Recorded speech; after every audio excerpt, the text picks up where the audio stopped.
The next generation, I imagine, will be one worth watching.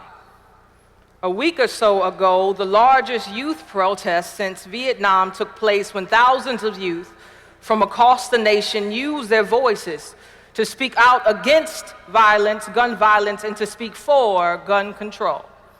Generation Z, as they've been called, has already begun to champion what matters most to them, with a passion and conviction that I would think they must have learned from the generations before them. Many of them have seen the protests against police brutality done by folks maybe a decade or so older than them. They have seen the bent knee during a national anthem and understood it to be a revolutionary act. They have watched their Twitter timelines fill up with 180 characters worth of honest and grieving words, words that have stirred in them a desire to be just as loud for what is right as the silent are being for what is wrong. This generation has learned some things from us. Well, some of us, that is. Some of us may not have been alive to get close enough to the windows to see a sit-in in action at a segregated lunch counter. We weren't there to wave as the Freedom Riders rode past us, resolute in their mission, even if it meant that they might die on their way home. Some of us weren't old enough to watch as Martin and others walked across the Edmund Pettus Bridge in Selma, Alabama, but when we found out about it, it did something in us. It taught us that to care about injustice is to do something about it, to put ourselves in harm's way, even if that means peace for my neighbor, that this work of loving our neighbors and making sure others will do the same ain't always comfortable, but by example, they've shown us that it's worth it. When it comes to the generation before us, we've learned some things, but there are some of us that have learned other things. Some may not have been there to hear the sound of a body swinging back and forth on a tree, the cracking of the branch and the laughter of the ones that made the noose. You might not have been there in the pews when the deacons made sure the color folks sat in the balcony as not to sit too close to the white parishioners, as heard the preacher tell them that all this segregation that's going on was the will of Almighty God. Some of you in this room probably weren't old enough to see all that the generation before you did, but don't think that in some way you haven't been taught by it. Taught to not take the death of a brown body serious even when it swings, or should I say retweets, in front of your face. Taught to stay seated in your pew while oppression happens all around you. Taught not in words usually, but by living, that this work of loving your neighbor and making sure others do the same doesn't belong to you. Taught that because your beautiful baby boy can walk down the street with Skittles and tea in his hand with no one threatened by the color of his skin, that the privilege of safety means that you are exempt from caring about the price of black pigment. Oh, surely we have learned some things. The generations are always teaching by example. If you read the book of Ezekiel before, you've come across a passage that speaks to this idea of generational teaching. We find the prophet Ezekiel addressing the elders of Israel. God has a message for them, but first he wants to give them a little history lesson. He reminds them about how he rescued the people of Israel out of Egypt with the promise that he would then bring them into a land flowing with milk and honey. But on the way, as we all do, they started tripping. They, in more ways than one, disobeyed God. And as judgment, God relegated them to a 40-year stay in the wilderness until the entire generation that left Egypt was dead. But while in the wilderness, the disobedience didn't cease. They continued to walk in unbelief towards God with their idolatrous ways, but eventually, as God said would happen, each one of them perished until the younger generation was the only generation left. In Ezekiel chapter 20, verse 18, God tells the elders about what he told the children that were left, and he says, "And I said to their children in the wilderness, do not walk in the statutes of your fathers, nor keep their rules, nor defile yourselves with their idols.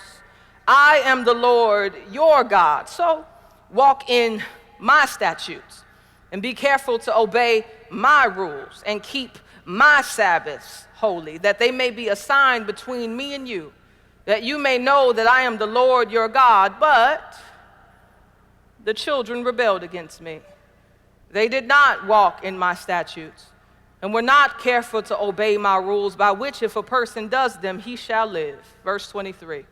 "Moreover, I swore to them in the wilderness that I would scatter them among the nations and disperse them through the countries, because they have not obeyed my rules, but have rejected my statutes and profaned my Sabbaths, and their eyes were set on their fathers' idols."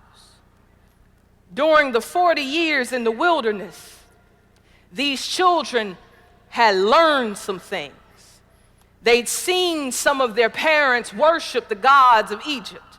They remembered when their mothers removed the gold earrings out of their ears and watched them turn them into golden calves.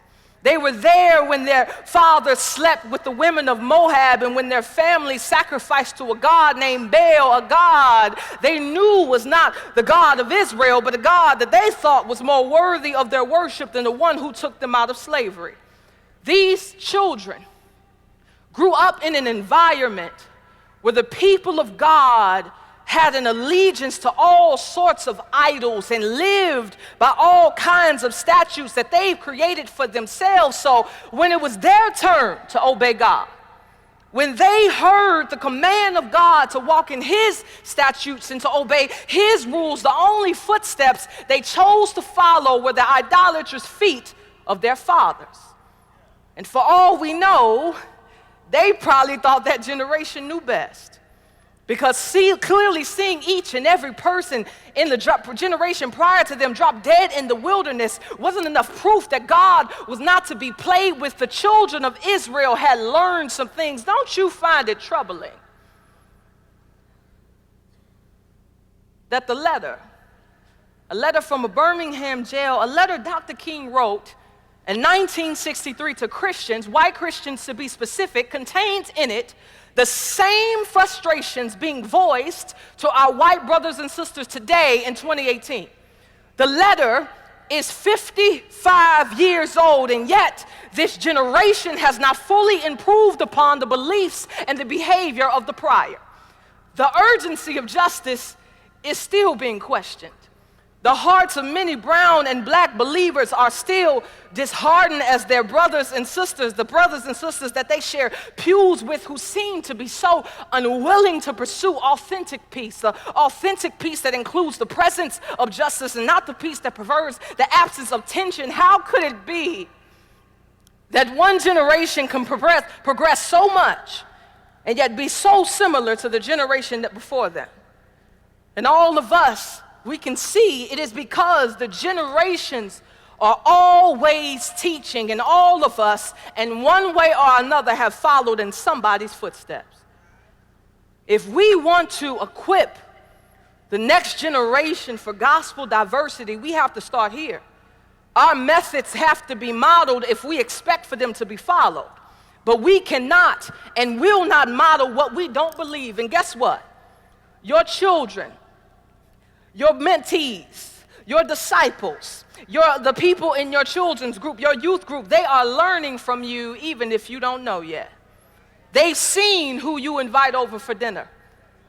They've heard how you pray for your country, and some have never heard one plea for the peace of a black mother whose son was killed in a backyard, or a petition to a God on behalf of a Hispanic teen who was terrified that she will be deported from the one home that she has always known. They are watching who you watch.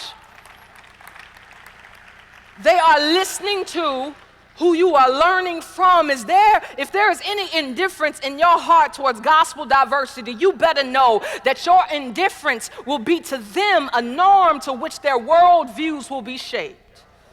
But just as the next generation can learn some negative things from us all, because God is in us, with His help we can do what some of our fathers didn't do. Why?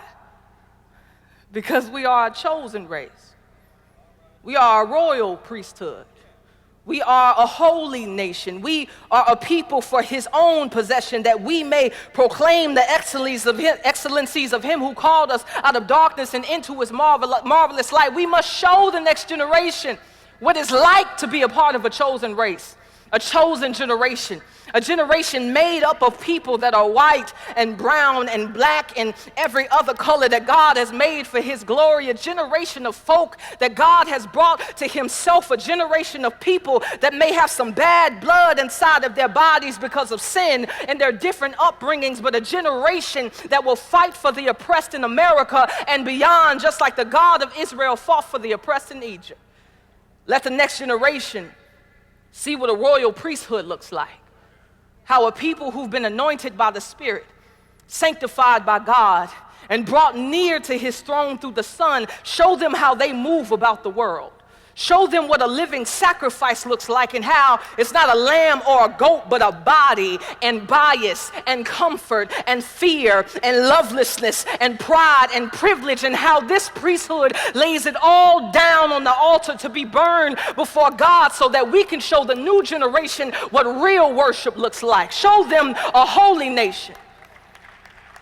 Show them a nation among many, but a nation under one God and with liberty and justice for all. And don't get it twisted, this holy nation ain't America, it's the church of God.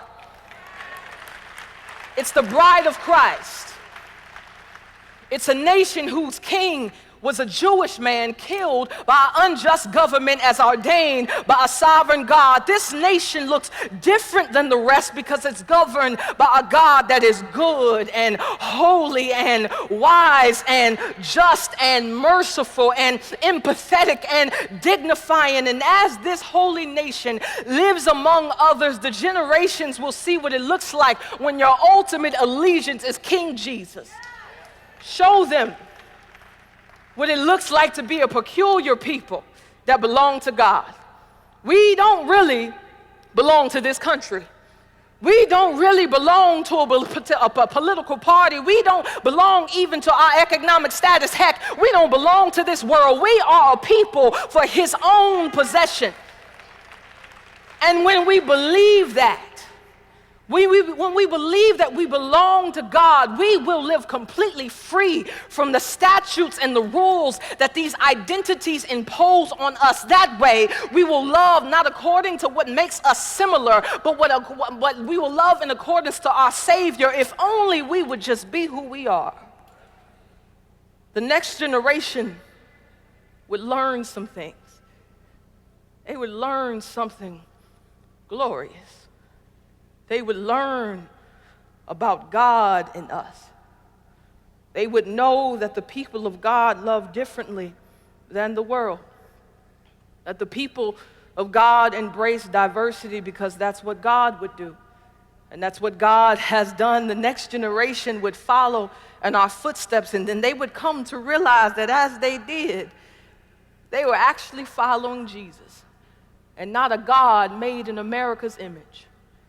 They would come to see that as you set your mind on things above, where Christ is seated at the right hand of God, the place He went after He did what was just and right, the seat He sat down on after dying and raising on behalf of people that He died for Himself from every tribe, tongue, and nation. They would see that because you set your mind up there where He is, that they can too.